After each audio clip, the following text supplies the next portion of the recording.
We are what we make ourselves to be. Hi, I'm Asmita Jain and I'm 33 years old.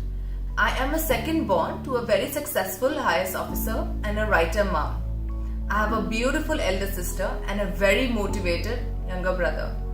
Color, caste, culture was not a consideration in our house. But things quickly shifted when we went to social gatherings or even at school. I was time and again reminded of my dark skin.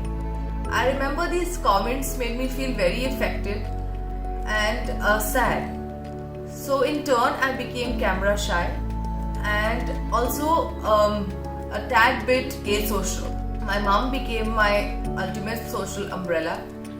So around the age of 12, my parents decided that I should go to a boarding school. They thought that it will help me find myself as an individual and make me a much stronger person. By the time I was 14 years old, I found myself. I loved myself and I suddenly started respecting myself. By the time I got to college, I was already a very strong individual. Standing for elections, going for rallies, they were my thing. I was not scared of the limelight anymore. I had a few relationships back then, but none that lasted for too long. So I decided to go in for an arranged marriage. When I informed my parents the same, I saw my mom feeling very vulnerable. Being a North Indian mom, she almost knew that my skin tone will be a problem in this society. And yet again, I was reminded of the struggles that I had faced growing up due to my skin tone. But this time, I respected myself too much to let myself feel bothered again. I told her that anybody who would meet me would not be able to reject me because I knew I was charming and lovable. All this while, like many others, I would not think about my ultimate bridal look or the people I was going to invite for the marriage. I was just focused on finding a boy who would understand me and would not be influenced financially or physically. I wanted a person who resonated with my personality and my lifestyle. Like the popular opinion, I was not going to marry down. I accept I did not make it easy for my parents, but they stood with me. The very first time when we went to see a boy, they decided not to take my sister along because of her conventional look. They feared that the boy or his family members might get distracted by her presence. It was funny how my sister's very conventional look for the first time was a problem.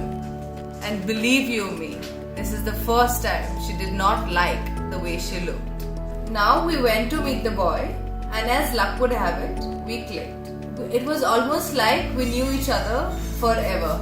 Contrary to many people's belief, my skin tone went unnoticed that day. Like it wasn't a thing at all.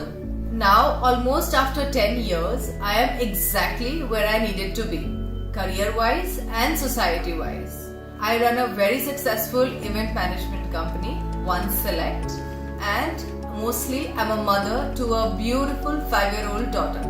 I see myself rise again to her defense more often than not, but I know that I cannot protect her every time. I need to be there for her, stand beside her with a smile on my face and let her find her own. There is something that I tell her every day and something that I believe in very strongly is that the change starts from within.